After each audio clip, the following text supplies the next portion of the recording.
Hey guys and gals, it's your buddy Drew. Just got back from the 2-day, 2-night investigation of the town of David over in Eden Springs, Michigan. Tell you guys what, I have never in my life seen a more active investigation than what we just come off of. There's so much to see that you could literally stay there in one of the cabins that they do rent out to the public for over a week and still not see everything that place has to offer. There are acres on top of acres of ground to cover. It's definitely an experience, that's for sure. Let me go and get everything thrown up here. We'll share this puppy out right there on your Facebook.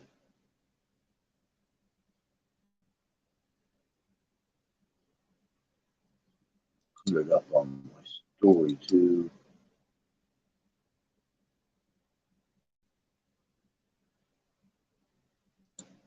But I decided, since I couldn't be there and since all of you guys couldn't be there, that we were going to go ahead and we were going to stream. I had just enough time to literally get home, get myself cleaned up, unpack, and set up a stream. Hey, Candy, good to see you, love. So we're going to be joined here very shortly from Danny from Unrestricted Paranormal, Great Lakes Ghostbuster Coalition. They're the ones that are helping to head up this fundraiser for this family. I'll tell you what, I thought she was just losing her sight, but sitting down actually talking to Danny this weekend, she has got a lot more than just that. She's going to need companionship for the rest of her life, and she's going to have to stay with her mom and dad for forever. She's going to need this specially trained dog. Hey, Jan, good to see you, love. She's going to need to stay with her family and have this dog monitoring her when her family's unable to. So I figured, since we couldn't be at the fundraiser, I was going to bring you guys along, have Danny join in with us so he can explain the whole situation. Ian, what is up, brother? But until Danny gets here, man, I'm going to tell you what, this investigation this weekend, I am so physically and emotionally drained right now that if this wasn't as important as it is, I would already be in bed. I came home. Like I said, I came home. I got cleaned up. I bathed. I got dressed, and I came in here. It's just, I'm even passing up a family graduation party today because this is so important. KG, good to see you, honey. Hope you're doing good. The investigation, Danny got there last night a little after 6. And once again, much like Saturday night, we were up till after 3 a.m. Wow. That's all I can say is wow. You can't take 5 steps without some device going absolutely nuts. And we had almost 50 acres that we were going over. We got intelligent responses on devices. Hey, Terry, good to see you, honey. Very intelligent responses on the devices. We were playing the yes-no game with the spirit they call the elemental. We believe it to be a Native American spirit. It hangs out right around the area of the lion building which is right on the edge of the big forest where they found the Native American remains several years ago. But we were playing the yes no game. All right, Jan. Um, we had my K2 meter out there, which only has red lights. We had Tommy's K2 meter, which had multicolored lights. So if it flashed mine, it was a yes. If it flashed his, it was a no. We had the music box set up. We had the cat balls out. And, we would ask it questions. And, like, are you this old? No. Are you this old? No. Are you this old or older? Yes. You like to play with flashy lights. Would you play with one of the other devices? So it would play with one certain cat ball. It's like, okay, you like the red and blue flashy lights. We have another one sat over here. Would you like to play with it? No. And then the first cat ball would go off again. Constant communication. I actually picked up a figure standing behind our hostess who was sitting next to the fire pit right at the train depot. And I had the camera set up where a human was a bright white, basically profile of that person moving. And this thing was standing over her right shoulder, probably about 10 foot back from her, and translucent. You could see right through it.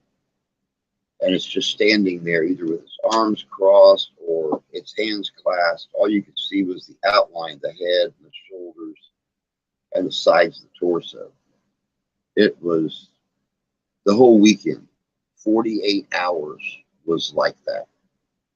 Constant, non-stop, verbal, visual, audio communication. It was insane. It was absolutely insane. We've already been invited back as a full team for multiple days. Once again, they're going to provide our cabins for us. We were blessed to have Trevor from What Goes Bump in the Night. Sadly enough, his partner was not able to come out. He had family arrangements this weekend. We had Trevor and his girlfriend out there. We had other investigators from Illinois come out to join us. Pretty cool. Pretty cool.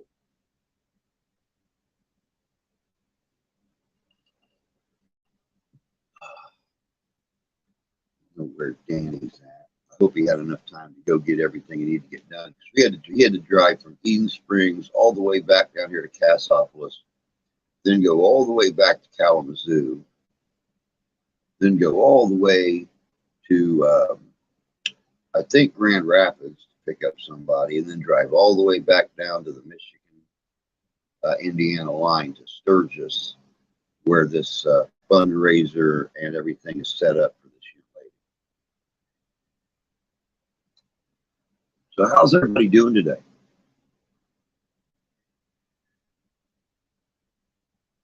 I know it's kind of weird seeing, all this on a Sunday.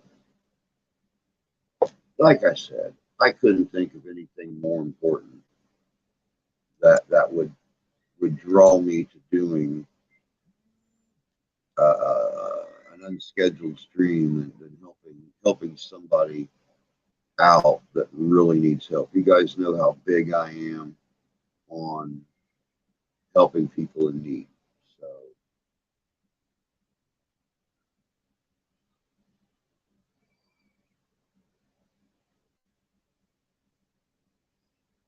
good. Glad you're doing good, KG.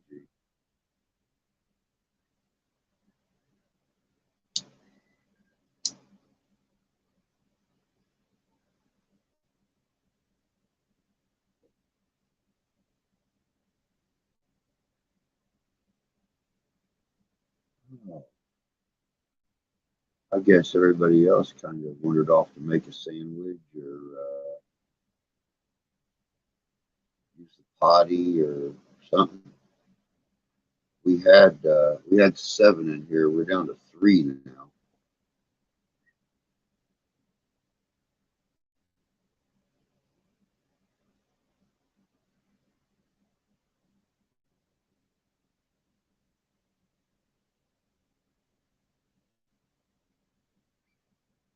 Welcome back.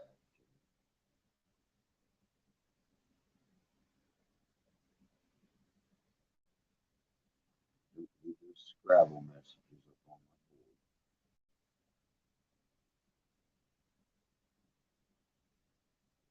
Tell you what, let me go kill this main light. It's kind of blinding me. I've been in the sunlight all weekend long. Wow. I'm going to kill this main light, flip on the secondary light. I'll be right back.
Our weather is beautiful.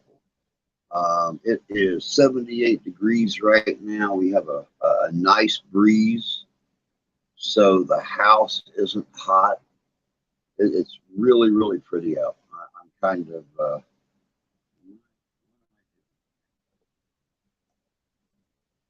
is my floor that crooked? Let's see if this levels things out. No, that made it even worse. Let's go back the other way. Maybe that'll work.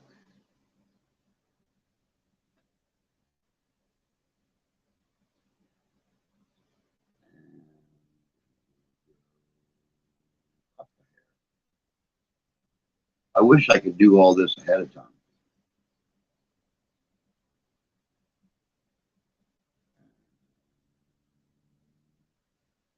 Go back a little bit.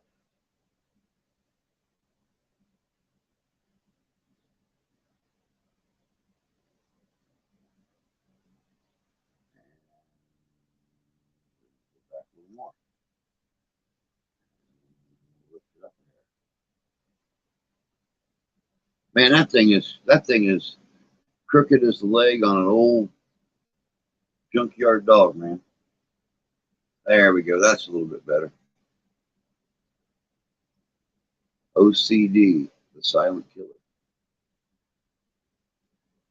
It may not, like technically affect your health, but you irk enough people off, they will literally beat the crap out of you. Beautiful here too. 85 degrees. Yeah, I can't believe how pretty it is out. I mean, it's not been hot all weekend long. Um, it's been pretty. I mean, that's the best way to put it. It's just been pretty.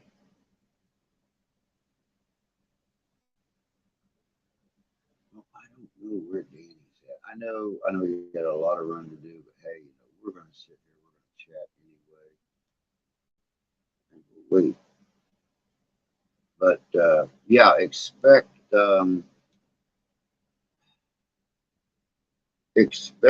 the video from this weekend, part one, possibly tomorrow afternoon. It might even be Tuesday morning. I'm not lying one bit. I'm not exaggerating when I say this is the most active location we have ever been. Um, a couple of the visiting crews that we had come in. do like the big, like Eloise Asylum and stuff like that. And they were shocked at this location. So we'll just see if you guys are as impressed as we were. 81 down in Kentucky.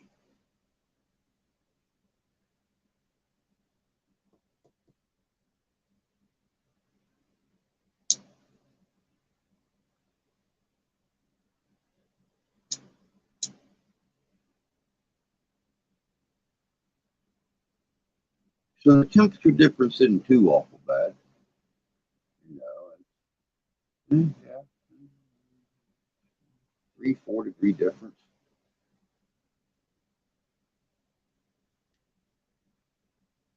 Ooh. Look, Danny got a signal down there. It's going to be kind of lonely without, having an idea what's going on. I don't know the names. I don't know the disorder that she has. Um, I know that the service dog that the family requires needs a very special training, and the insurance for the family, if she was going blind or something like that, they would cover the cost of the dog. But because this is not a normal disorder, um, they're not going to cover it. And when they originally went to find a service dog, they wanted almost $17,000 to train this dog for this special disorder and give it to them. And they managed to find a place just a little further away that would do it for $10,000, and that was the absolute cheapest on the market for getting this dog and the special training it needed and stuff like that. Jay got to play with the old fire truck yesterday. I bet you saw the kid in him when he was doing that. I can't imagine. You guys were all on here the other day, I think, when my sister-in-law came on and told me to, come to the train depot where she's at in Elkhart, Indiana, so I could play with the trains, play with the engines and stuff. You better bet I'm looking forward to that. Maybe if I'm a good boy, I'll get to pull one out of the station.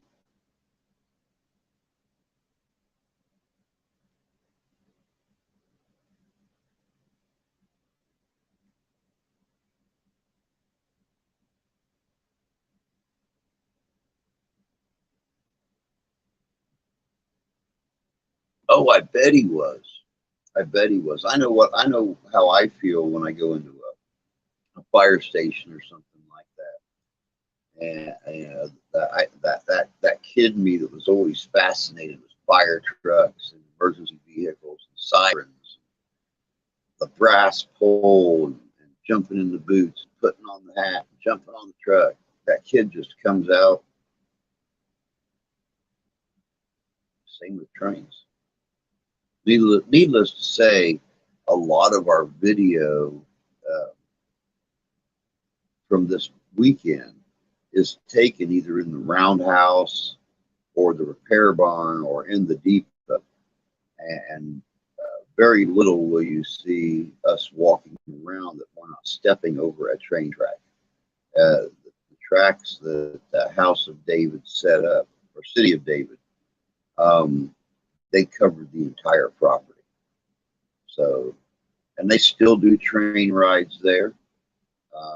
Train rides to go all around the park, $5. $5, and they have the old style miniature cars where you set back or you set facing the back of the person in front of you. It's a really cool place, and all of that money goes towards the upkeep of the trains, the upkeep of the tracks. They just got done rebuilding one of the old original trestles that goes over um, the valley right behind the Lion's house and everything, where the natural springs are located at, where Eden Springs got its name, and they've got they got the scaffolding up against the trestle now. They're getting ready to start um, installing the wooden railroad ties, which had to be specially made in Canada and shipped down because of the short uh, length of them. And then after all the railroad ties are installed, then they're going to start installing all the rails, which again had to be specially made to the specifications of the rails that were made in the 1920s when they originally put in this miniature train set. I enjoy trains. There's one in Lebanon, not far from us. You can ride on a short trip. Very cool. Very cool. Yeah, you'll see a lot of the pictures and stuff um,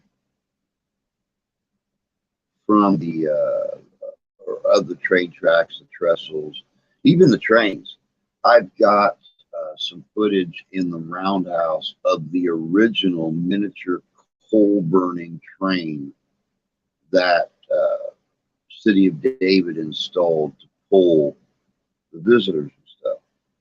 Old number 7. Fascinating. And then you go back in the back room where they store the trains that are not being used at that time.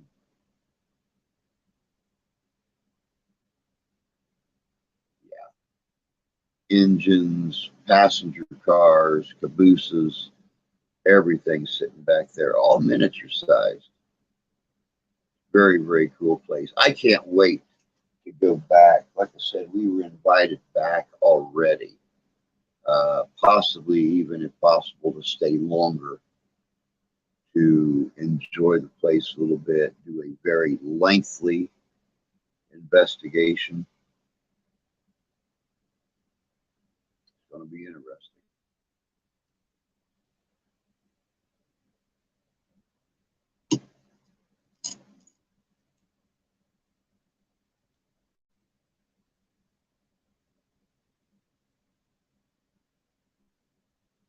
Let's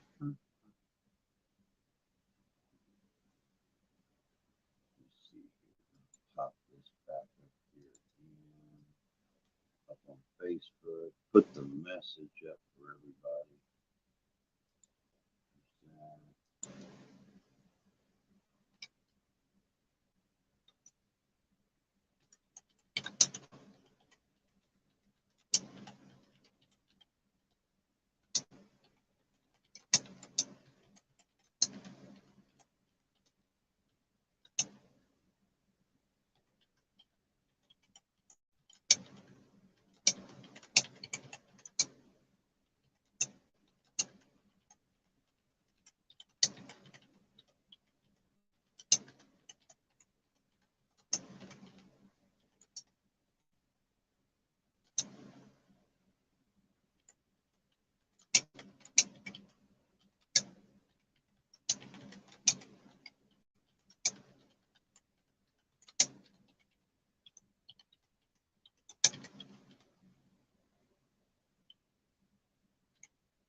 Very special family with a very special daughter is in need of specially trained service dog to tend to her and the rare disease plaguing her.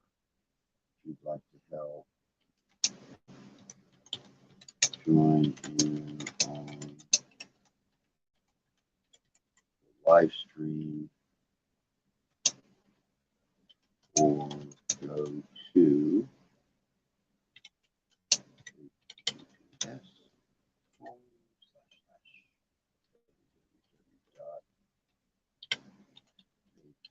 paypal.me/Mr.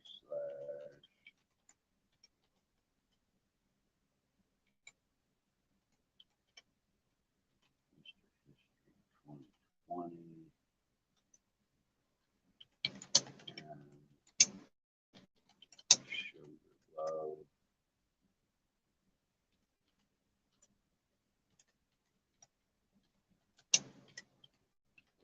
help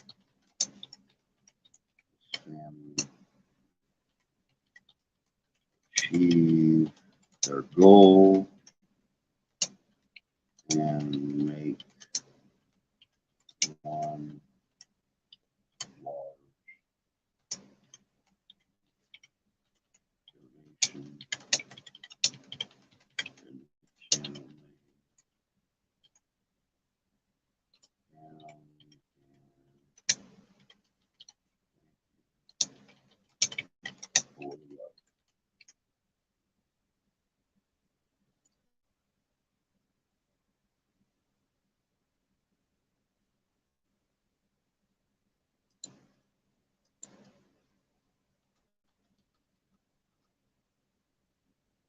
Nope, I wanted that one there. Doggone it.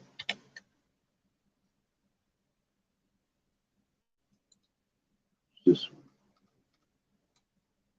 All right, there we go. And we post it.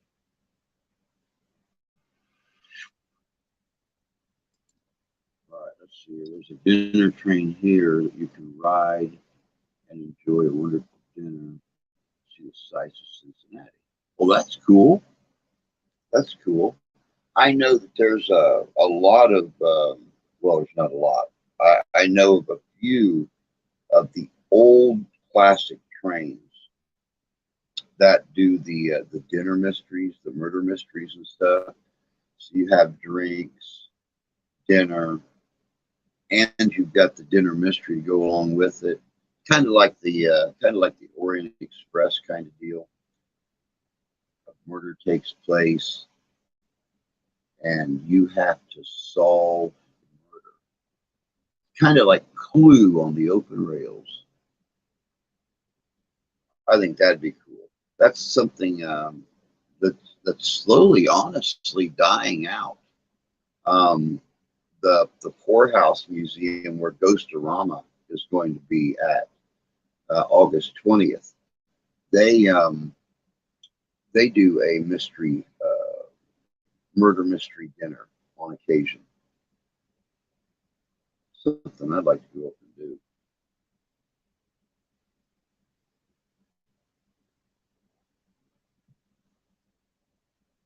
That one does it too. That's very cool. I love that kind of stuff. You know, dressing up in the 1920s or 1930s style outfits with the thin brimmed hats and the nice earthen collared uh, vest suits. You get to play. You get to play a little rich above your normal means kind of personality. Try to solve those mysteries. You get to be your own Inspector Clouseau.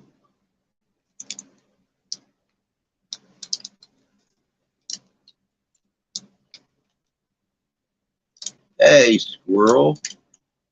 Hope you're doing well today. Thank you very much. I try to keep my soul as beautiful as possibly can be.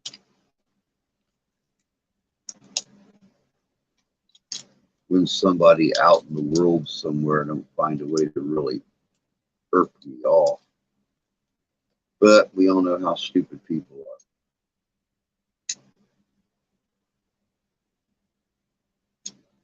They all exist in the world for the sole purpose of making the rest of us look good. In Tennessee, there was a riverboat you could ride for a dinner cruise. You'd always go on a murder mystery night. Very cool, very cool. From across the pond, England.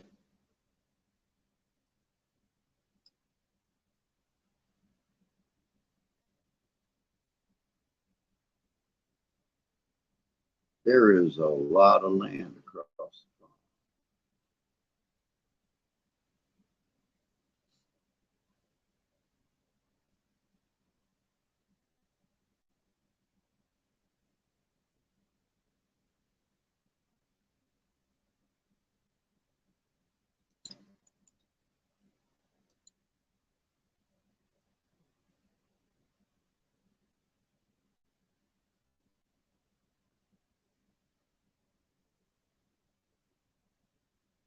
Ah, South Coast. Okay. We have, oh my Lord, we have folks from uh, Northern England. We have folks from Southern England. We have folks from Wales. Clear over on the West Coast, we have folks from Scotland, Ireland, Portugal, France,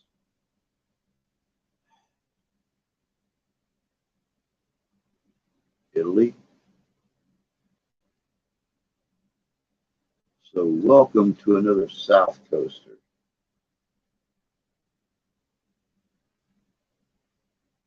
I hope you had a nice weekend celebrating the Jubilee. I live in the town where Thomas Paine comes from. Very cool. Very cool. I bet I haven't had a chance to watch any footage of the Jubilee yet. I bet it was absolutely amazing. Queen Mother is such a beautiful woman. She's like one, I believe, and correct me if I'm wrong, Squirrel, but uh, Queen Mother is the oldest living or the oldest reigning royal in throughout history. Yes, Thomas Paine did have something to do with our Constitution. Yes, you are correct. Yeah, I believe the Queen Mother is the oldest, the longest reigning monarch in England's history.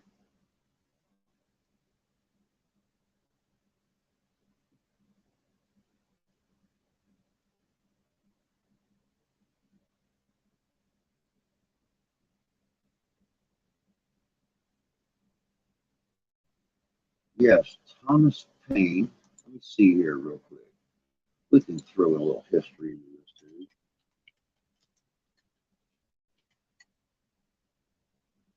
American political activist. Bum, bum, bum. English born American activist, philosopher, political theorist, and revolutionary. Born February 9th, 1737, Thetford, United Kingdom. Died in Greenwich Village, New York, July 8th, 1809. Influenced by Thomas Jefferson. Let me see here. Thetford Grammar School. Influenced by Benjamin Franklin, John Locke, and Montesquieu. Born, yeah, January 29th, 1737, Thetford, Norfolk, England. Very cool. Very cool. Shame she's really German. Well, you know, she's been a good monarch, though. Been a good monarch. I, the one thing I admire most about the monarchy is how they will go out and just walk the parade routes.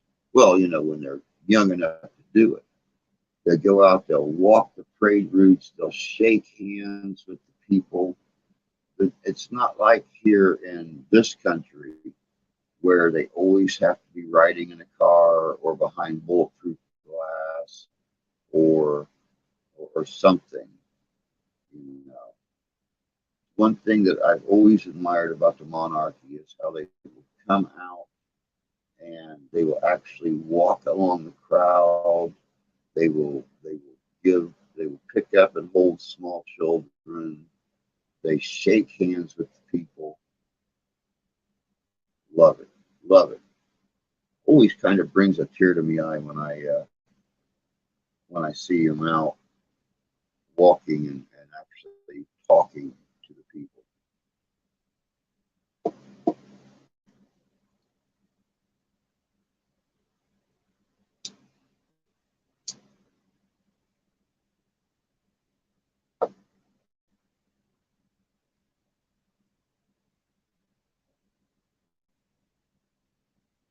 I don't know where Danny's at.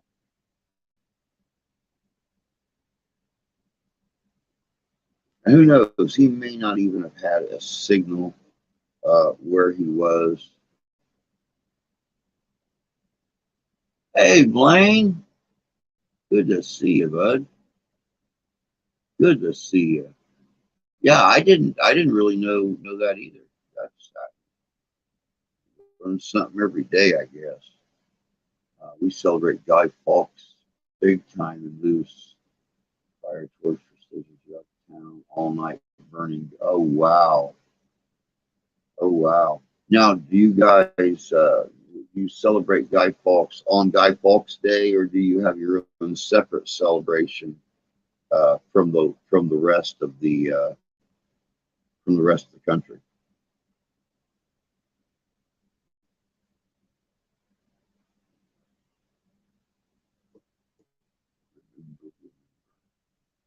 Fifth of November, gunpowder, season and trot. I see no reason the 5th of November should ever be forgotten. Hey, amigo, ¿cómo está? Hope you're doing well today, Marco.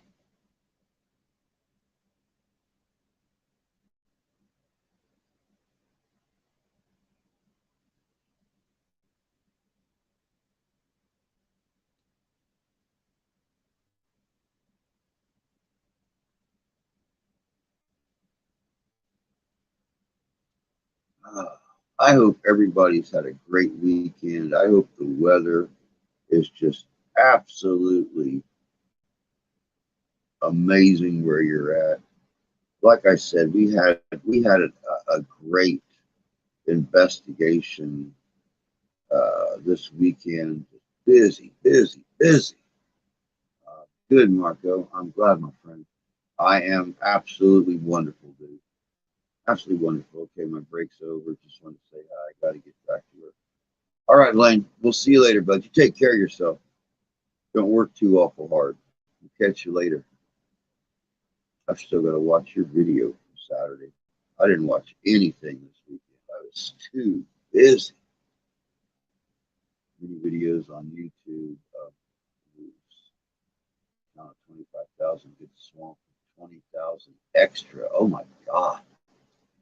Hey, I guess if they're going to come into town and they're going to spend their money in your inns, if they're going to spend money in your restaurants, if they're going to spend money in your pubs, let them do it. That's just more money coming back into your little town.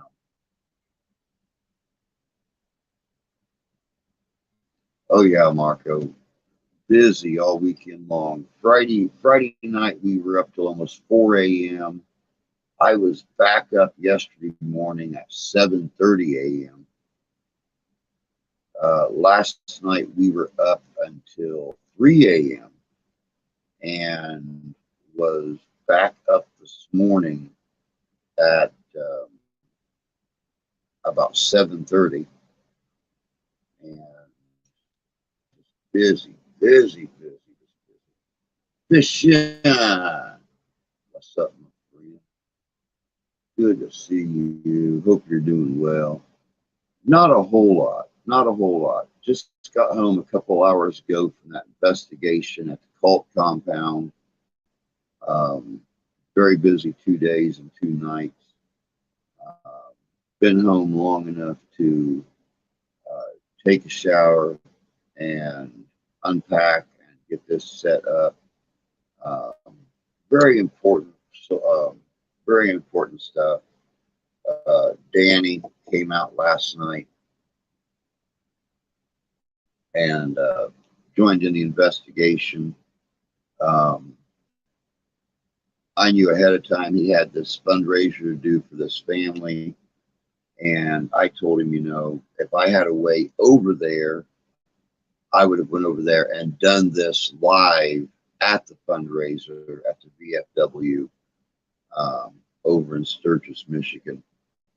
Um, Basically, the little girl's got a very, very rare disease. She needs a specially trained service dog. and a lot of the community, Danny and his Kalamazoo Ghostbusters, they're all out doing this fundraiser to try to help the family supplement the money. Because of the disease, the insurance won't pay for it because it's not a regularly occurring disease. But she's going to have to live with her family for the rest of her life. She's going to have a service dog monitoring her when the family can't be with her at her side. So I told him I would live stream. We would try to share this out as much as we possibly could and see if we could help to, it's gonna cost them $10,000 to get this service dog specially trained for her. The other place that they looked at, that her doctor suggested, it was over $17,000 to get this dog trained for the telltale signs of this disease and stuff. So, but they managed to find somebody further away that was almost half the price. So I figured, I would do what I could do since I'm part of Danny's Ghostbuster team as well, and just see what we could do to help the family out. Let's see, back getting coffee. Oh God, need that coffee. 17,000 there too. Yeah, I wish I knew more about the disease. Danny didn't go into a lot of detail. He was supposed to be joining us today, which is why I'm on StreamYard instead of broadcasting on YouTube. He was supposed to be on here to explain what was going on, talk about the family a little bit, talk about the disease, even have them come on with him. And I don't know if he just don't have a signal, if he's still getting his group set up with all the Ghostbuster equipment, with the cars, all that out there. He may be just getting swamped by people from the community coming out. Who knows?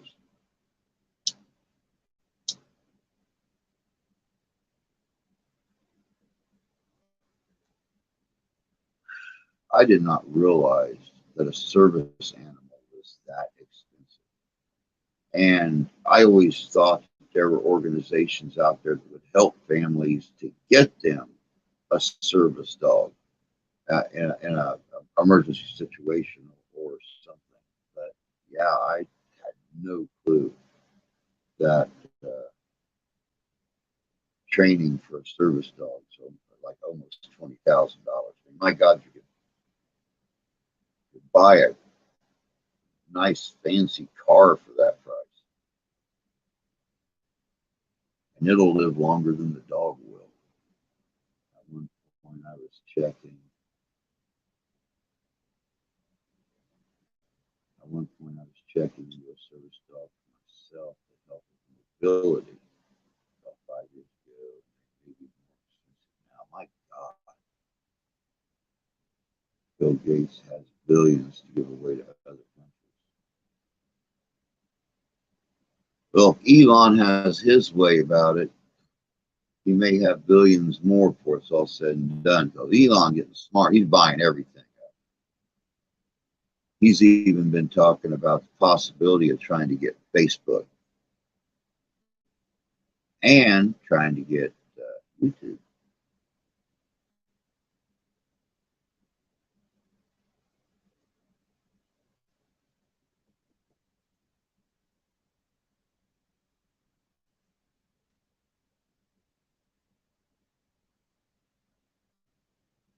Ooh, what a weekend.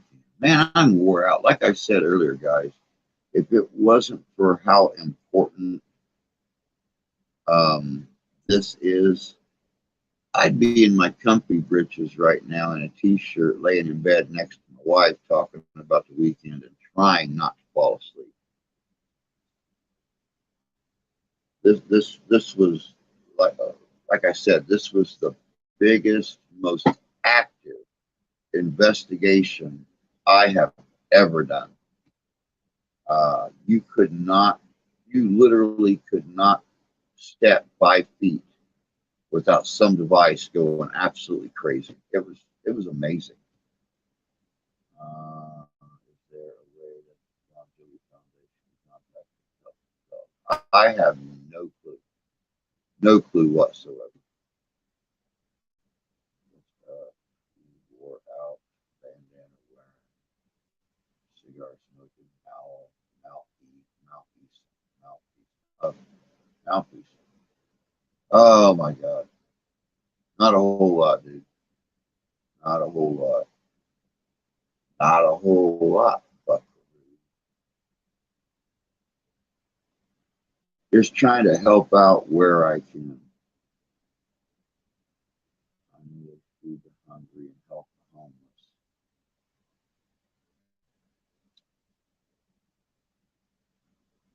John always was big on helping people out in need. I don't know about a situation like this with an expensive special service animal. I have no clue. I don't know if they could help out or not. It'd be nice.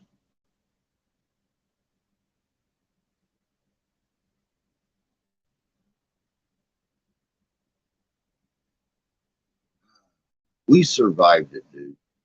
We survived it, and as much activity as this place had, I'm really surprised nobody collapsed. Of course, like I said, we had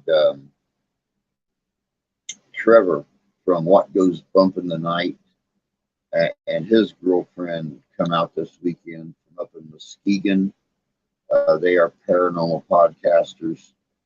Of course, Trevor's partner Riley already had plans this weekend with his father that he couldn't get out of. Um, so Trevor and his girl came up, and it was just absolutely amazing.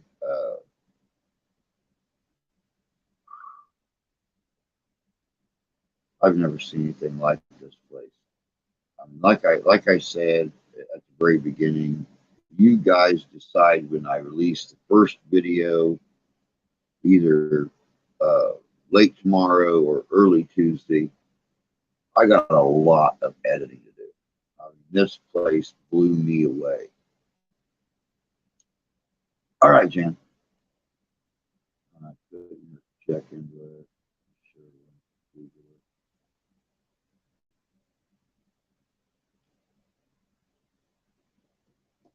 Of course, this place we were at, it runs strictly on donations now. It is a historic site. It's now recognized by the state of Michigan as a historic site. They're still waiting to get recognition from the federal government, which at that point they can get grants and stuff to help to fix the place up. Right now, everything they're doing is done by donations. All right, Sante. Um, what few dollars I had left, they were supplying soda for us and stuff like that. So what few dollars I had left, I gave to them to help pay for the sodas and stuff like that. Um, Danny was awesome enough to slip our hostess a $20 bill last night to help pay for sodas. She ran out and grabbed more hot dogs. I was one of two of a group of 13 that actually brought food and drinks and condiments and stuff like that. Um, but Danny, of course, slipped her a little bit of money because she went out and bought more hot dogs, buns, marshmallows, stuff like that. They had a beautiful fire ring right by the train depot that we spend all of our spare time at, with a big old bonfire going. Um, nice place. Nice place.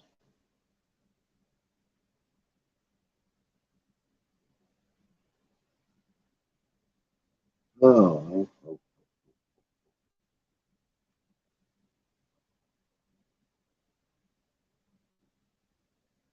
Danny, where are you at? Where are you at, Danny? Where you at, Big D? I don't see you.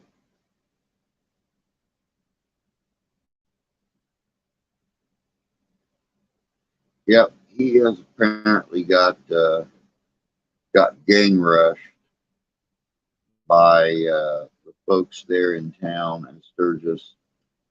He's not even been on in over an hour. I just Googled him. There's a phone number and an email that they can be contacted through. Awesome. Thank you, Jan. I appreciate that. You just send it to me on Instagram or something like that, and I will pass the information on to the family and see what we can do to help them get that taken care of. Of course, next week we have got the um, Napanee, Indiana Days of the Blue and Gray, our first Civil War event for the weekend or for the year. I'll be at that with Mark. Sadly, Mark did not have a very good weekend on his route to Peoria, Illinois, to the 2 hours to go, then off for 4 days. Woo-hoo. Woo-hoo.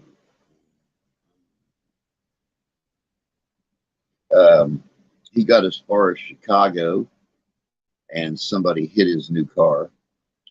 Luckily, he's okay. The damage to his car is strictly cosmetic, but it kind of set his mood for the weekend. He got to the Vietnam reenactment due to the fuel prices and stuff. There was very little large equipment there, very few tanks, very few trucks, very few anything. I mean, for those of you that are buying regular gas, imagine diesel being $1 or $2 higher. All of that equipment back in that day ran on diesel fuel.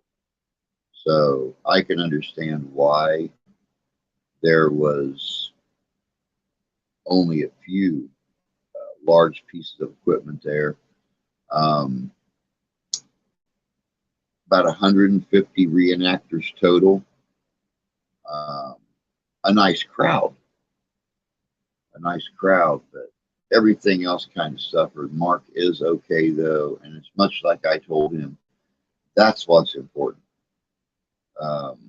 With the damage to his back, just the slightest thing can take him off his feet for days, and flat on his back where he can't even move. So he needs help to stand up to go to the bathroom. So much like I told him, I'm thankful he's okay. Screw the car. The car can be fixed. He's got full coverage insurance. It can be fixed.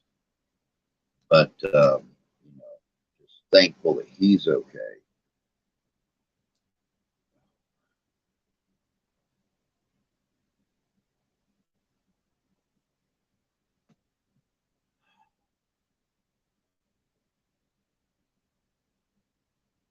Well, I'm guessing it's probably just going to be, since Danny's not even looked at his messenger to get the link to come in here, I'm guessing it's probably just going to be. I was hoping to get the family on, talk a little bit about this disorder that their daughter suffers from. Of course, the father is part of the Great Lakes Ghostbuster Coalition, which is Danny's Ghostbuster group, and that's why this is so important. It would be just like if somebody here seriously needed the help on something, I would do the same thing for them. And I wish I had more to give myself. But you guys know that I rely on your kindness to keep me afloat. And, you know, that's how this wretched world works, I guess. You have to rely on the kindness and the love from others to be able to make it, keep your head above water sometimes. Yeah, I know. Hopefully they're getting great donations. Like I said, the Great Lakes Ghostbuster Coalition, Kalamazoo Ghostbusters, they're all out there. The BFW opened their doors. A large buffet type spread, I'm guessing. I think it's $3 a plate or $5 a plate or something like that. Go back as many times as you want. Eat as much as you want. So, and then there's other groups in the community that are coming out and helping out and giving to the family, and then not just their community, from all parts unknown all over northern Indiana and south central Michigan.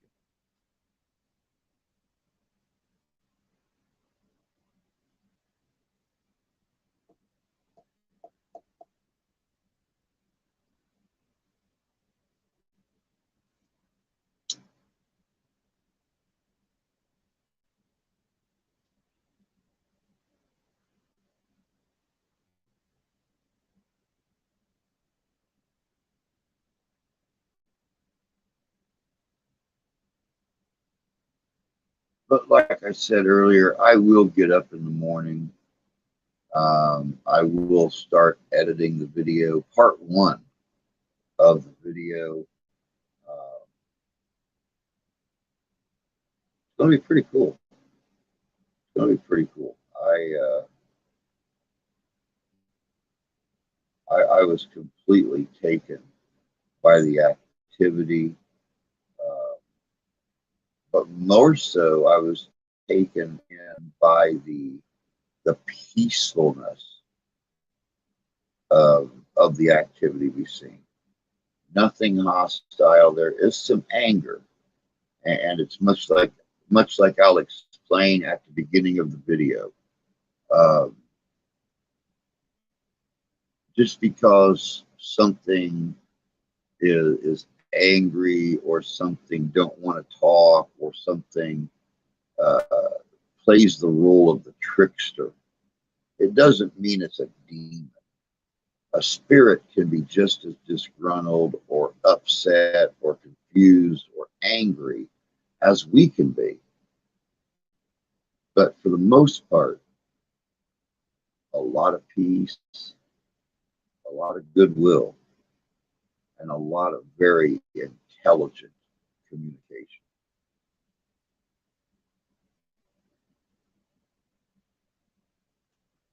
Of course, the image that I picked up on the night camera, standing by the fire, we come to find out that one of their 1920s ball players died on June 1st. He's been coming there for years. His name was Chet. And of course, you know, Chet looked like any other one of the House of David ball players from the 1920s. And he had the long hair, had the big shaggy beard. This group believed in living as they lived during the days of Christ. You don't cut your hair, you don't cut your beard, none of that. And so for a semi-professional team, or I should say a group of teams, they at one time had 3 different ball teams that was going pro or semi-pro. They really embraced the 1920s lifestyle. They embraced the 1920 ball rules, and Chet was sadly missed, but because of how he was standing, which I'm guessing the hostess, Debbie, that was the hostess this weekend, she said that how this thing was standing by the fire was standing just as Chet normally stands,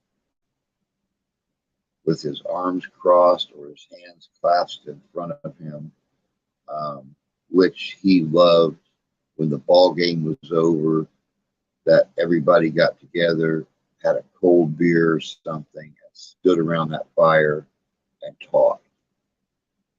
So she's very much convinced that where the spirit is standing, not very far from where she was sitting at, that it was the spirit of Chet who came back to his favorite place to play ball. It's going to be good, Jan. It's going to be good. I was looking through some of the stuff this morning while we were drinking our coffee, and some of the footage is just absolutely amazing.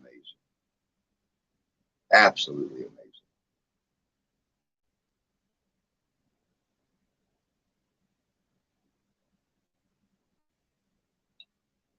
I just found out last night from Tommy that on June 18th, we will be doing the Winchester House in Elkhart, Indiana.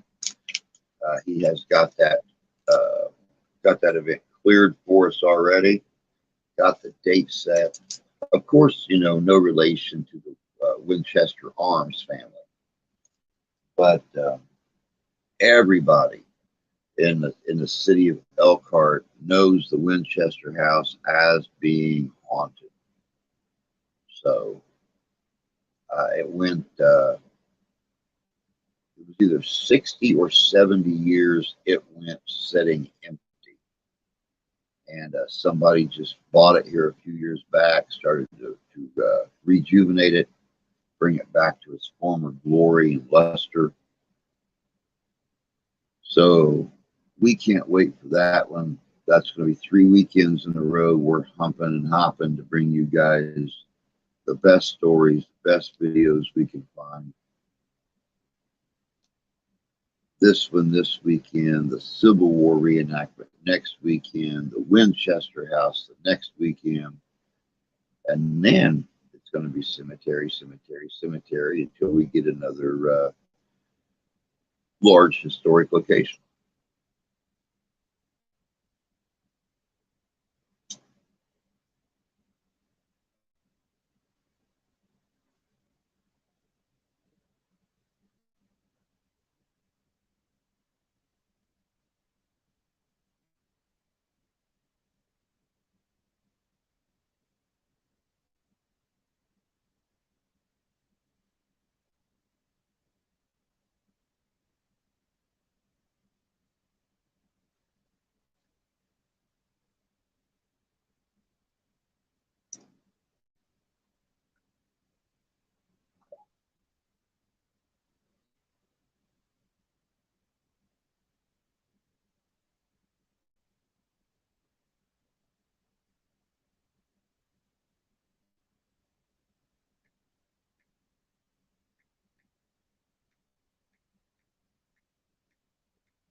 Just messaged Danny, told him we started at 3 o'clock.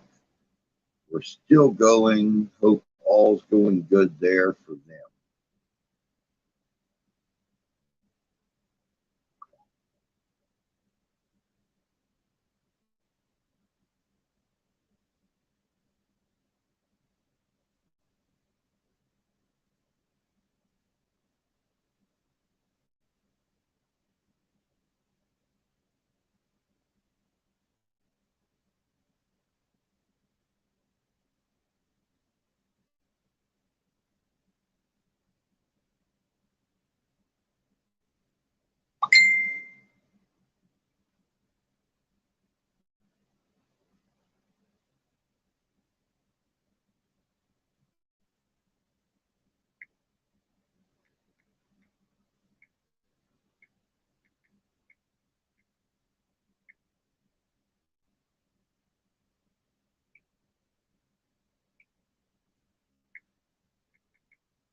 Okay, apparently Danny is trying to log on. He said trying to get the Google download. So apparently he's having a hard time logging on to StreamYard from his location. Or, I mean, getting logged onto the internet to get the Google or to get the StreamYard to come through.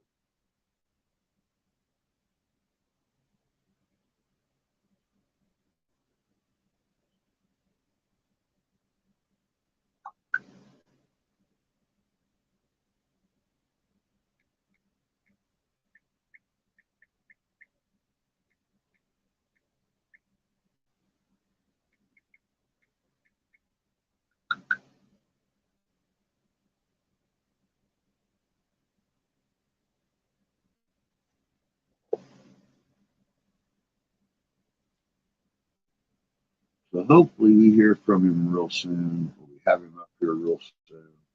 So he can explain to you guys exactly what all this is.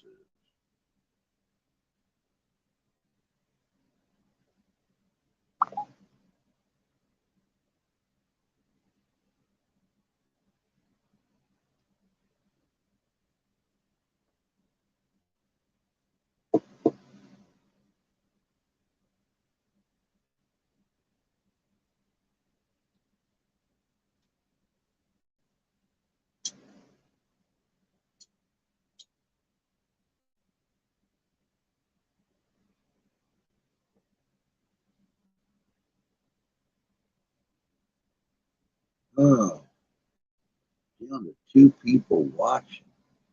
My goodness, everybody must be taking advantage of this nice weather. There's Danny.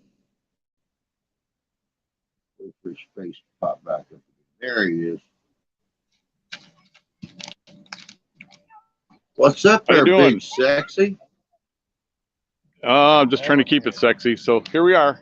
People are kind of sitting and everything's still going on. That's Griff. Here's the cars. There's a lot of people indoors. We're looking like we got a threat of rain, but we're going to try to troop it out. So, but it was fun trying to get on the Google. Oh, I bet. You have a big turnout? There's some people coming and going, but everybody's mainly in there because I think they have some sort of card thing, a euchre tournament that was supposed to be over at 2, right? We're going to get it straight from the horse's mouth. There's a raffle going on.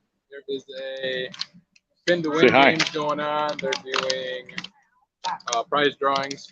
So a lot of the big events are happening inside. So the bigger stuff is inside. We're just out here chilling. All the prizes are inside. But I'll take a walk around. We'll take a look here in a minute. Now, Danny, I don't know a lot about the little girl's disorder or anything. Well, I'm gonna let you talk to the dad, and he can tell you all about it. All right, cool. Take that over and tell him what's going on. So what we got is a benefit event going on for my daughter Harmony Griffith. She is applying to get a service dog. She's a special needs student going into high school next year. And it'd be very beneficial for her to have these animals go through the rigorous challenges of high school. So basically we're out here raising funds so that we can have her go through the process of training and learning how to be a service dog handler. What's her disorder that she has? Well, she was born with apraxia of speech. It's very hard for her to put her words together, and it's very hard for her. Her speech is very kind of delayed to speech delay, so her communication skills are very so with that as mood dysregulation. So that kind of goes into kind of like severe anxiety. So she has a hard time keeping her moods regulated, especially when she gets into a situation to where her anxiety takes over and she becomes either upset or she becomes mad. It's hard for her to regulate those moods and kind of navigate through everyday decision make that, you know, we all kind of even stresses us out sometimes. Yeah. Poor baby. I was just I was just blown away that your insurance, you know, wasn't willing to help out to get the dog. That just blew me away, and that's why I wanted to do this for you guys and try to help out. It ate my heart out, for one. Being a daddy myself, it just kind of ripped my guts out when I heard about it. It's like, God, I got to do something to try to help these people out. I can't imagine if it was my little girl. You know, so yeah, and we appreciate it. We appreciate all the help we can get.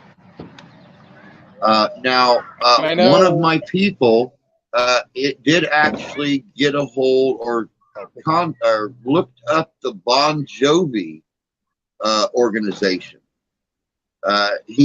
John Bon Jovi does a lot of help with homeless and people in need and stuff. So she is forwarding me the contact information to get to you, so you can get a hold of them and find out if they can help you get the funds you need to get the dog. Oh, very cool. Yeah. I know we're getting little drops of rain here, so we're kind of packing things up a little bit. Yeah, I just got the warning on my phone where we have rain coming here to Cass, and we're an hour about northwest, so, or directly west. So hopefully it passes by. Yeah, I'll take you inside. We'll take a look around.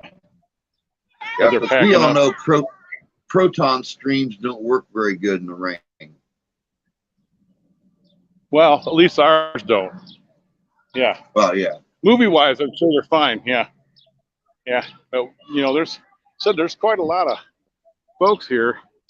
But he said most of the stuff's happening indoors. We showed up late because I had a long distance time. So, but it's going to whenever. I'm going to go back and see what's happening. Which doors can we go in? That door or this door? Whatever door. Trying to find my way in. If you guys get hungry, I got all kinds of desserts in my car. Are we able to go in that door or around front? Okay. You ever think maybe they got you locked out on purpose? That could be. You cannot trust me in a crowd.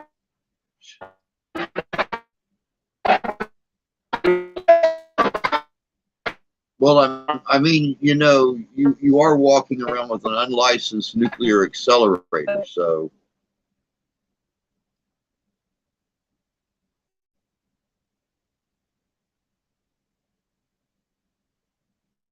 Uh-oh. Oh, I still hear him. Blink, blink.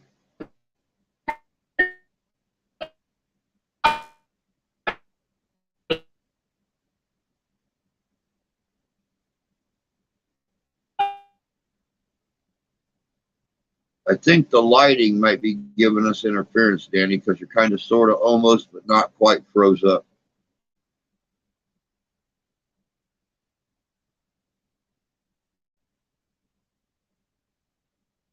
And we lost him.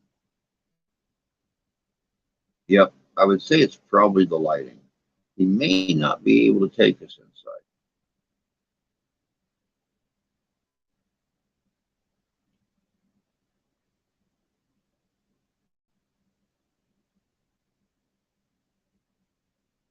But there you guys have it, straight from the horse's mouth. Daddy told you himself what the problem is and why it's so serious that she gets this service dog. I'm sorry if you guys. I'm sorry if you guys see me getting choked up when he was talking. Being a parent, being a parent, you want to be able to give your kids, you want to be able to provide for them and take care of all of their needs. And when you hit a wall and your child is in need of something, and you smash head first into the wall, and you can't climb over it, you can't walk around it, and you have to ask for help, it's kind of belittling at times. But, you know, just from what we were seeing outside, so many people come together to try to help out. And like I said, you know, thinking about my own little girl and what if it were, it just. I love you. All right, honey. I'll see you when you get back. Yeah. Steph's taking off and going to the graduation party that was set for today. Danny just messaged me. He said lost signal, still going strong. So just another one of those situations where people come together to help out. Let me see here. See if I can get this big enough y'all can see it.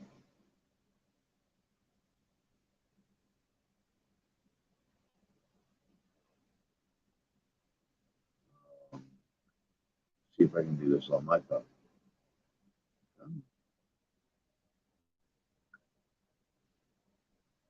Which way does it go, George? Which way does it go?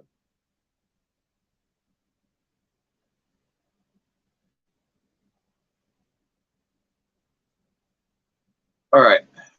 Let me see if I can do this. That is the inside of the hall right there.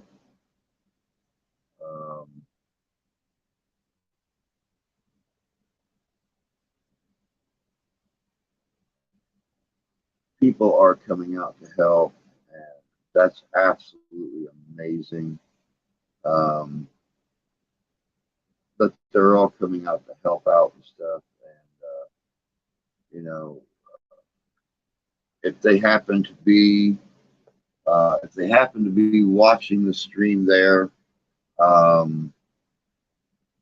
thank you everybody for coming out and giving to help the family out, to reach this goal, to get this specially trained dog that they so desperately need. I wanted to do my part. I wanted to bring my YouTube family in, and, you know, hopefully everybody who has joined this stream today will share this out on their social media. You know, of course, you know, anybody that wants to give can give right here at this link, https://www.paypal.me/MrHistory2020, and we will make a large donation to the family in our name, in our group's name, Living Histories Mysteries. Anybody else out there that is not a member of our community right here on this platform, you know, feel free to click that link to donate on that PayPal account, and we will do a video presentation of us giving the family the funds to help them out.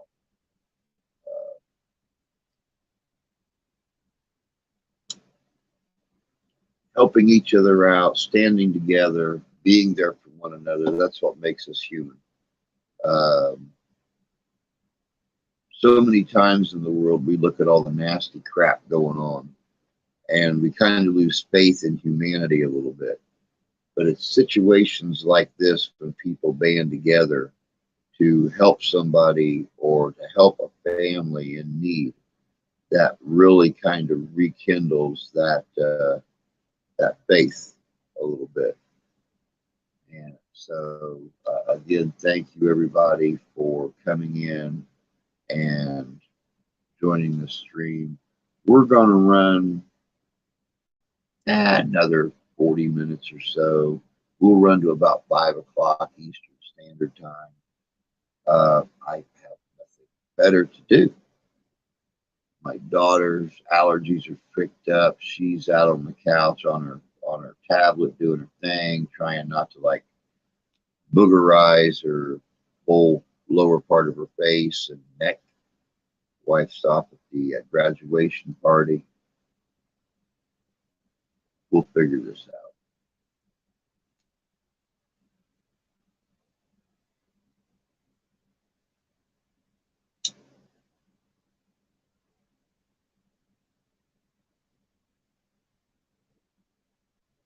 Like I said, it was just too important to pass up. I could have gone to the graduation party. Be honest with you, I just would have felt a little empty inside going off and celebrating something, especially a little girl graduating high school. We have a little girl going into high school that needs help. So I would have felt just a little bit selfish.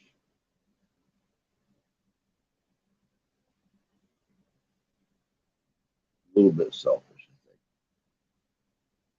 I'm going to see if I can pull up a little something here for you guys real quick.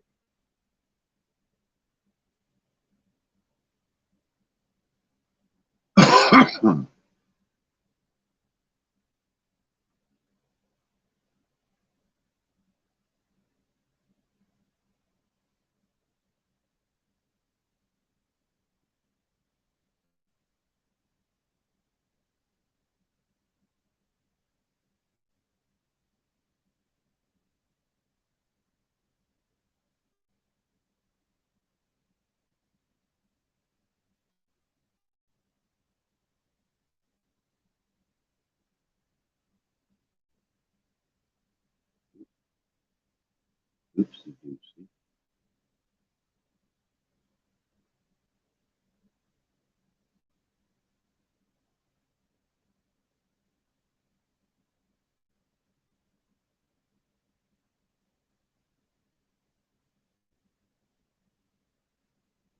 All right, let's try this again because I'm all new to this screen share stuff, guys. You know, I've tried to do this before and it's just not.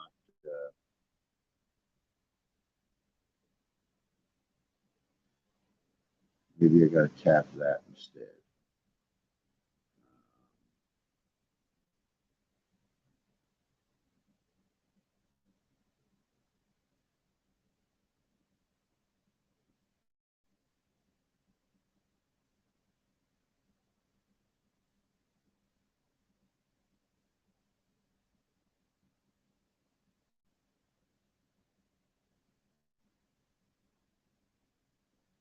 Oh, that's what I did wrong. I hit the wrong button. Go figure.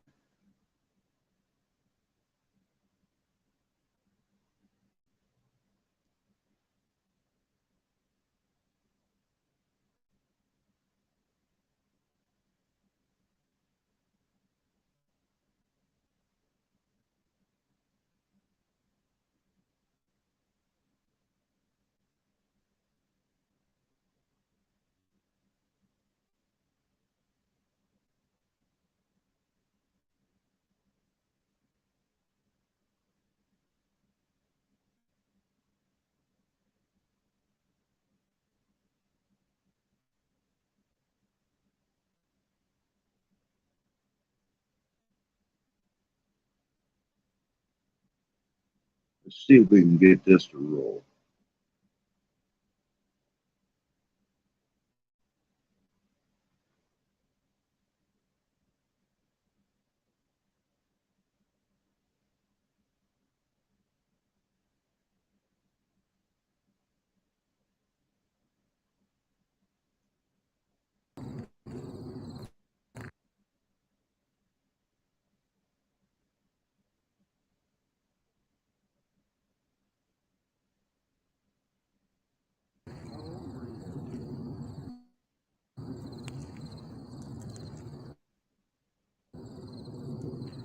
Trevor, if you want to tell us your name.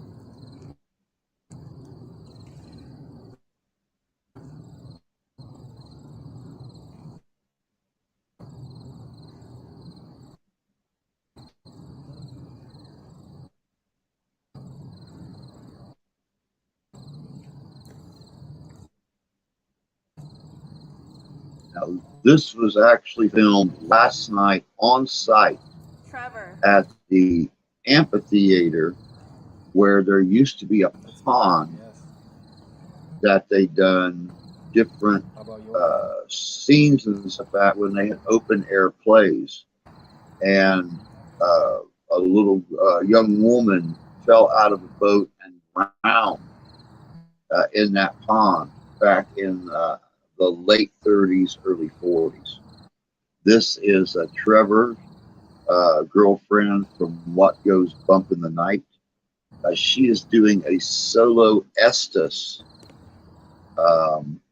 Danny, Trevor, and I are around asking questions, and she is doing all of the responses on her own through the Estes method.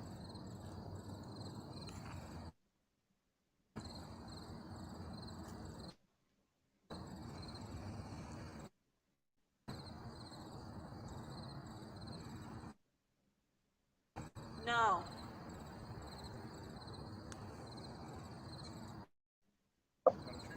Are you shy?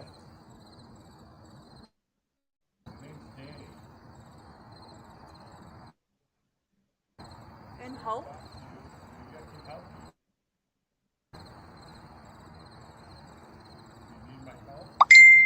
Hey, Dev. Good to see you, bud. Hope you're doing good. Did you come here often?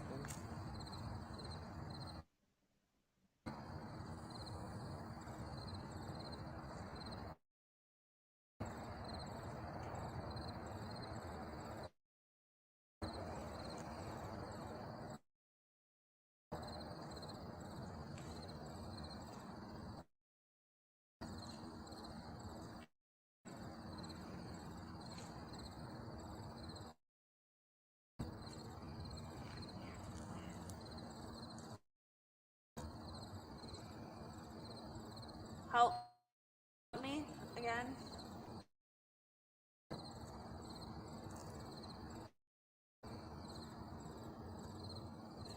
And then another voice just came in and said no.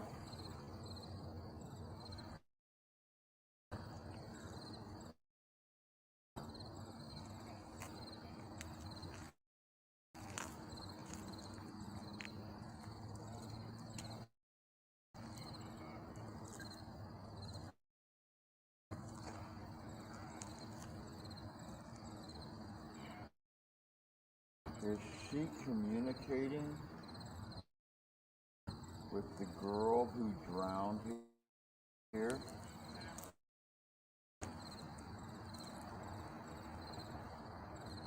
You see this little box in my hand with a red light? You can speak into it. It won't hurt you.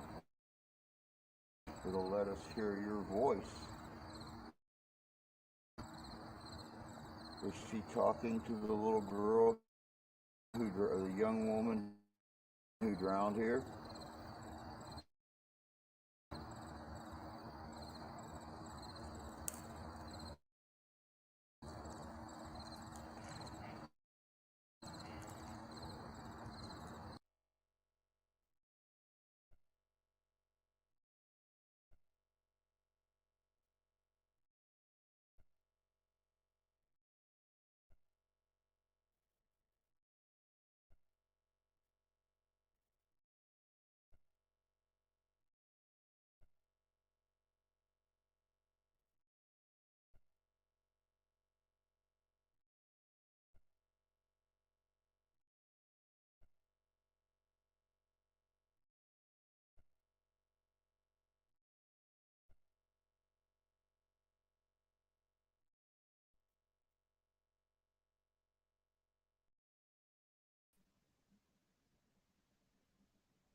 All right, guys, like I said, that was filmed last night. I don't know why, for some reason, screen share does not like to work on my phone.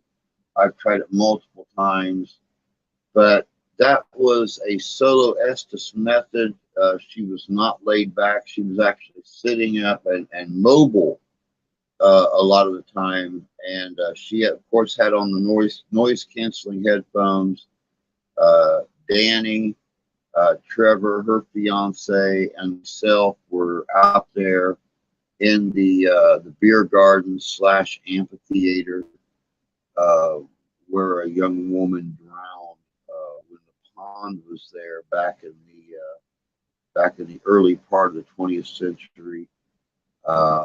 She could not hear anything we were saying unless we got right up on her. At one point in time, and I believe you guys will see it in the finished video, Danny actually was taking pictures of the woods around us. The amphitheater and the beer garden is huge. It's probably 150 feet by 75 feet of concrete. And at one point in time, Danny was taking pictures of the woods line around us because we were constantly hearing footsteps on the concrete. We were hearing sticks snapping, all kinds of stuff. And he yelled, "Flash!" And he was only 10 feet from her. He yelled, "Flash!" She didn't hear him. He flashed the picture. She damn near peed on the concrete. It startled her and blinded her. And, so the noise canceling headphones were doing their job. But he was getting or she was getting the responses to our questions coming through the spirit box, and then repeating what she was hearing out loud to us.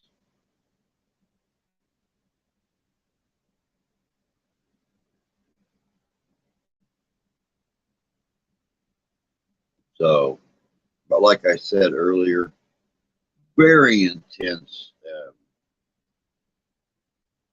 investigation the last 2 days. You could not walk 5 feet without some device going nuts. The EMP detectors, the temperature gauges, the K2 meters, everything just went spastic. So that's doing down there, but don't need to be there. Don't know where you're going, but you can't stay here. What's this saying now? How much longer do the Ghostbusters and stuff have? Moderate rain starting in 5 minutes, possibly stopping within the next 2 hours. So they might be closing down right about the time that we're going to be ending this here in about 25 minutes. Deb, man, I'll tell you what, that place was the tits, dude. It was amazing. It was amazing. I mean, we went into the old greenhouse, which is being turned into a museum. All the devices were going absolutely spastic. She started to get very edgy, very irritated. I put my K2 meter down in front of her. It started going off like crazy. I set it up against her foot, and it started going even more so. But she went from being very, very happy and very energetic to feeling very drained and irritable. And when I picked the K2 meter up and ran it all the way up her body and back down, the K2 meter went insane. Her entire body was charged with electromagnetic energy. Of course, I mentioned earlier what was going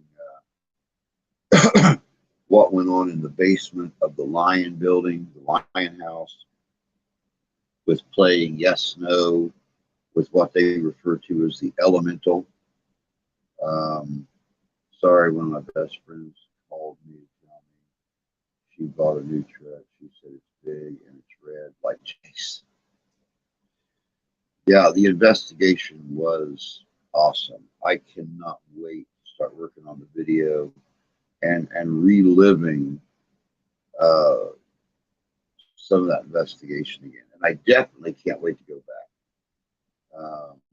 It is just, it's an awesome location. The most intense investigation, the most active investigation we've ever done. It's going to be absolutely amazing.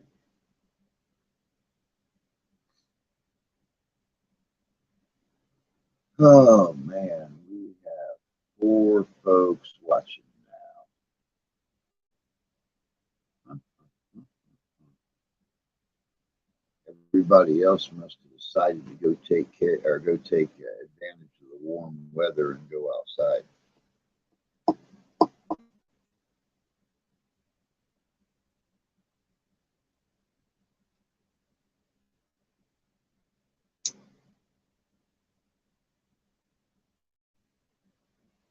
Now don't get too awful excited, Jan. You better save up your energy for the Poorhouse Museum, August 20th. That place right there is, and it seems like the more people that's there, the more active it gets. So you better save up all your energy for Ghost Run. You're going to need it. And now I got the hiccups.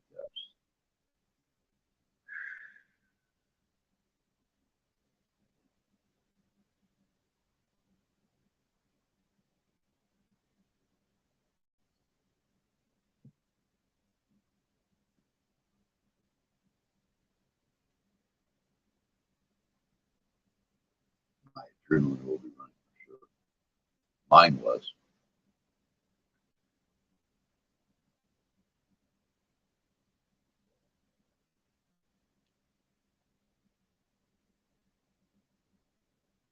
I love I love going out and getting these investigations, seeing these places.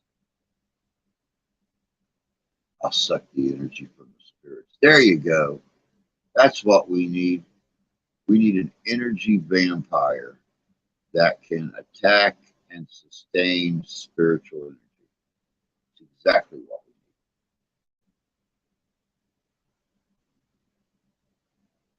need. Yep. Rain coming. Just come across the bottom of the computer.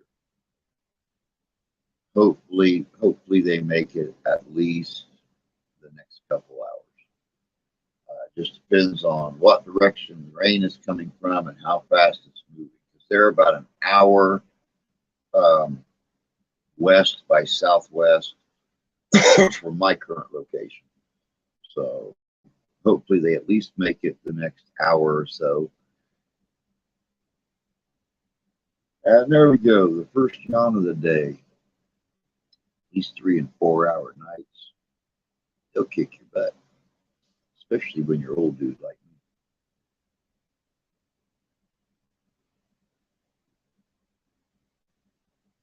Sadly enough, I ran the camera all night long, both Friday night and Saturday night, in my room, where it has been reported by multiple guests that things fly off the bedside stands at night. People put their phones, people put their glasses, people put alarm clocks, something about the bedside stands. Other people have reported hearing knocking coming from the closet. Now, understand this closet is only 2.5 feet deep by probably 4 feet long. There's nothing in there but a clothes rack and a couple of heaters, a vacuum cleaner, a mop and mop bucket. But people have heard knocking coming from the closet. When the adjoining cabin, which the cabins are duplexes, some have 3 beds, some have 4 beds. When it was empty, the one that Trevor and his girlfriend stayed in last night, people heard voices in the middle of the night coming from that adjoining cabin, even though it was locked up and nobody was there. So I don't know. I don't know if we would call it a portal or just the fact that the spirits are free roaming. So they just move wherever on the property they want to. I don't know if we'd call it a portal or not. Like I said, I ran the camera both nights. Of course, you know, when I went into when I realized what cabin was mine, I went in, I smudged the cabin. I sat down on the foot of the bed. I talked to the spirits that were there. I told them why we were there, that we were there to study them, to find out and discover their history so it could be shared out, that I would leave them something nice behind when I left.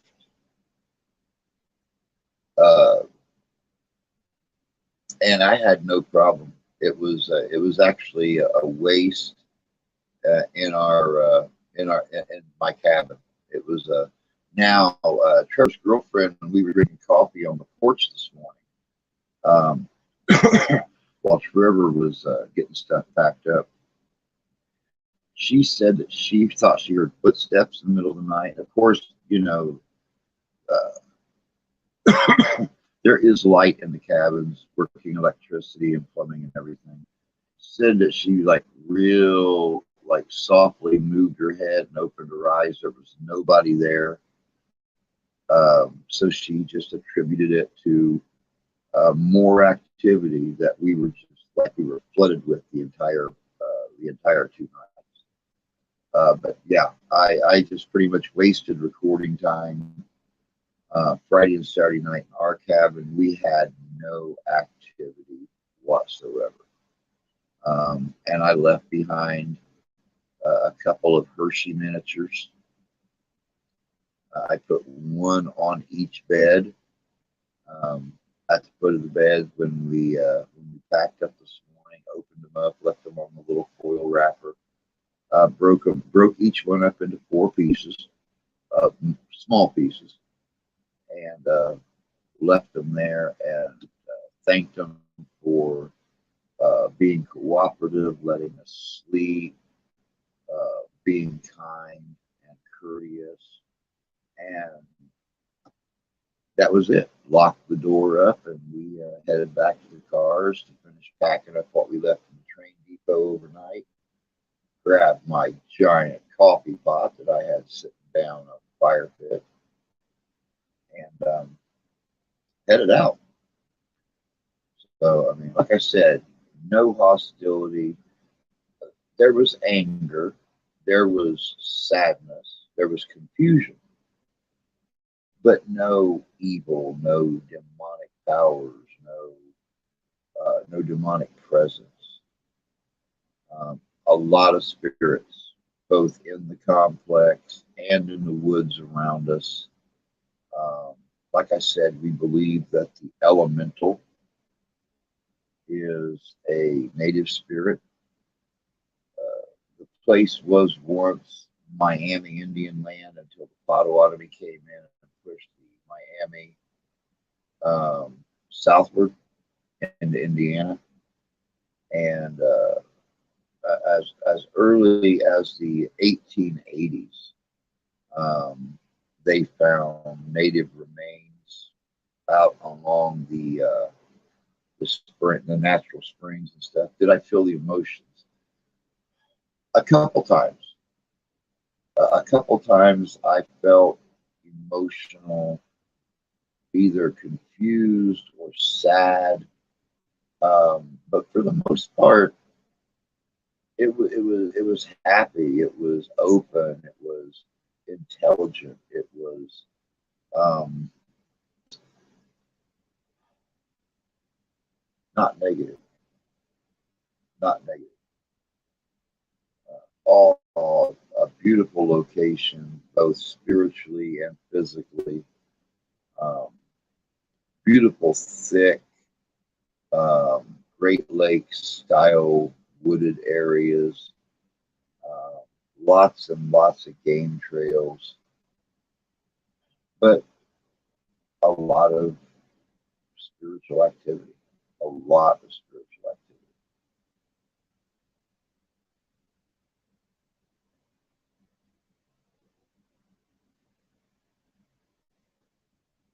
You see here, oh my God, we only got 12 minutes left. Wow.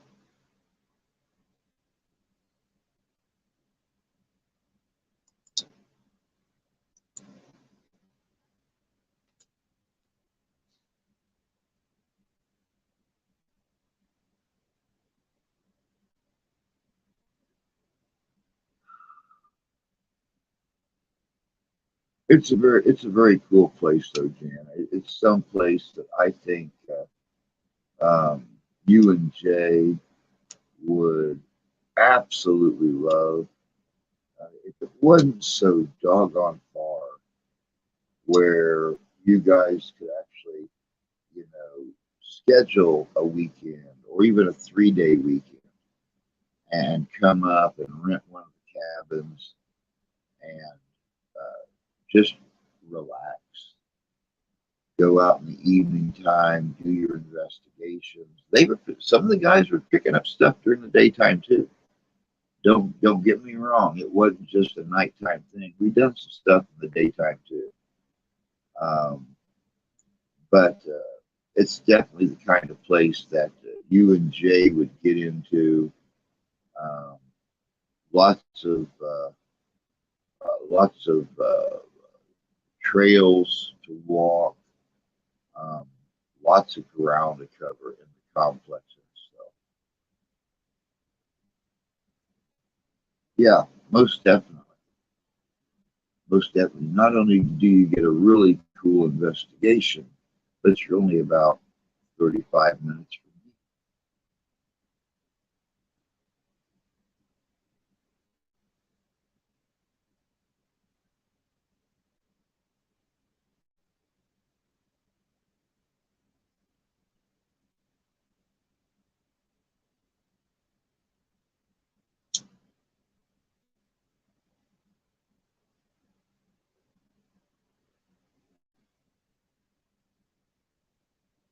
And like I said, you come up, you rent one of the cabin spaces or something there, and decide you want to do an investigation. I'll even come out and join you.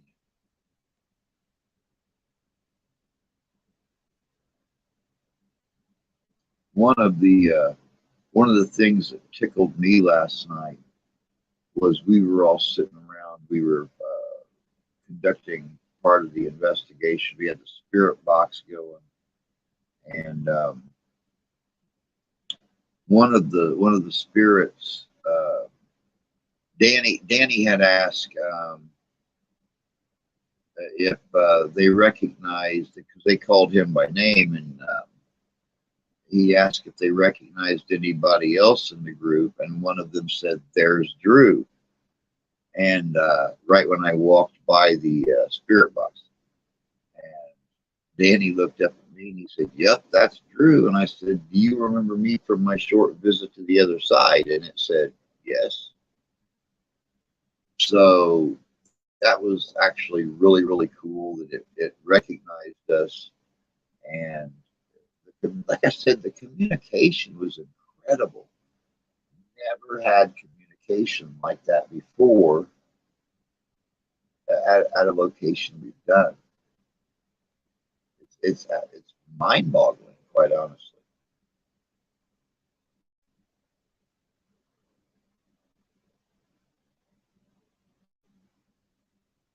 Well, and see, one thing that I'm a fond believer in is that on the other side, they don't they're not ravaged by the effects of linear time. So though my visit into the light was almost 7 years ago, to them it could have been yesterday. It could be tomorrow, because they don't suffer from the effects of linear time like we do. They are timeless. So I don't know, you know, until we can actually get irreparable proof of what the other side is like, I don't think we'll ever know. I think as investigators, we are going to do nothing but hypothesize about what it's like on the other side.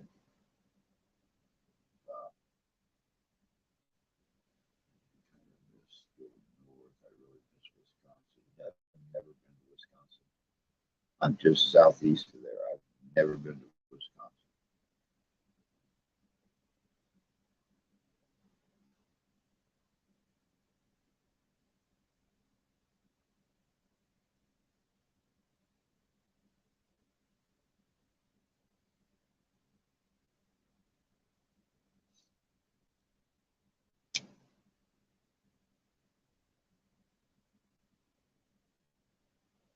But we are just about at the end of this. We got about 5.5 minutes left. You know, and that's how I feel about it. That's how I feel about it. Obviously, I had unfinished business here. And though I tried to come over twice or 3 times, you know, I got sent back, and well, twice, because the doctors put me in the coma before the 3rd time I flatlined. But you know, twice I tried to cross the gate, and twice they sent me back. So I figure I got some unfinished business here to do. Don't know what it is yet, but hey, keep me around as long as you want. But who wants to live forever?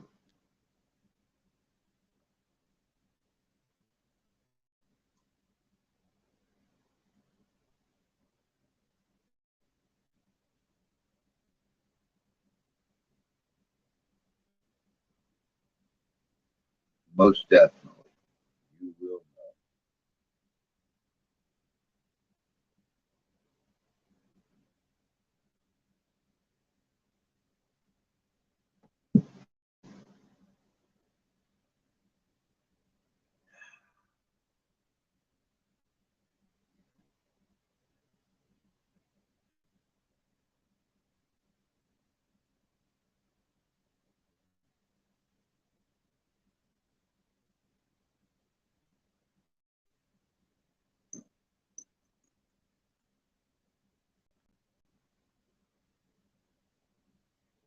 So like I said, I will get up tomorrow morning. I will start editing this video. Hopefully, hopefully I don't run into any major issues. I should be able to have it out, or at least part 1 out, by late tomorrow, maybe early Tuesday, and well, then I'll start working on part 2. My bestie is sells crystals, geodes, and stones, training me to work with the crystals. Very cool. I dated a girl one time many years ago that was very strong into crystals and the paranormal. She actually used crystals to trap spirits.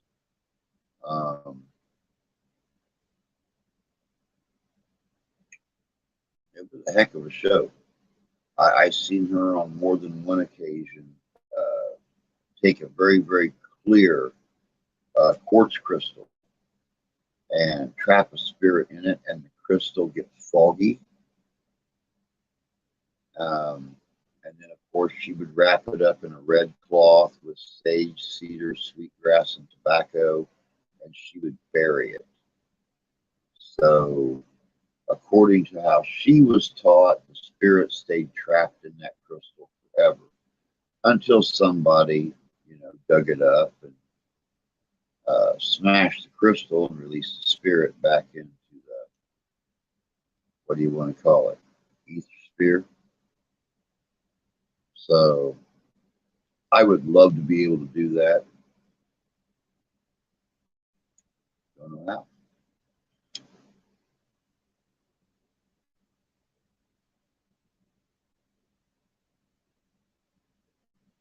Don't know how.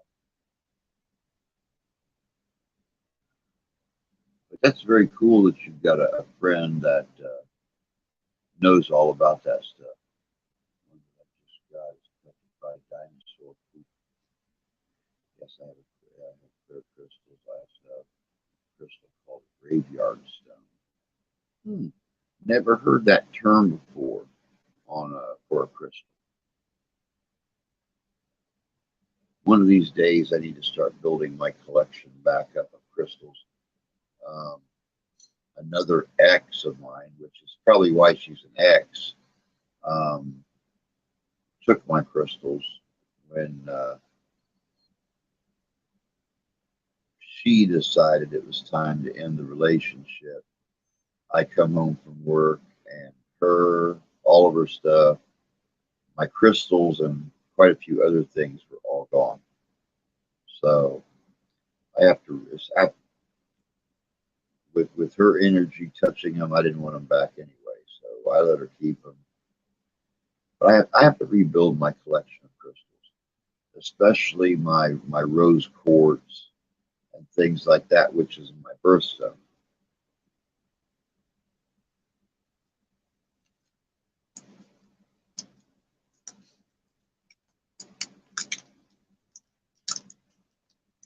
But a graveyard stone. Now that sounds interesting. I think I could possibly get into something like that. She told me that I have the sensitivity to be a medium, and she's helping me bring it out. I'm going to be working for her and doing shows. Very cool. Very cool. But all right, guys, it is that time. It is 5 o'clock. That's the 2-hour mark for us. Thanks for joining me for this.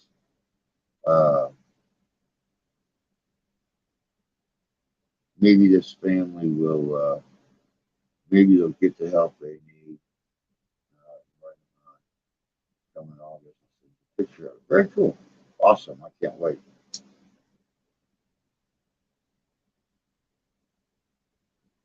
But I'm out of here, guys. I'm going to go get comfortable. I've been wearing jeans day and night for 2 days. And I come home, get cleaned up, and put on another pair of jeans to come in here and sit with you guys. What the hell is wrong with my head? I should have been sitting in here in a pair of pajama pants, just trying to look cute. I'll get that info to you. Sounds good, Jan. Sounds good. But all right, guys, that's going to be it for tonight for this special stream. Again, thank you everyone for coming in, helping out, and get off there. But that'll be it till tomorrow morning.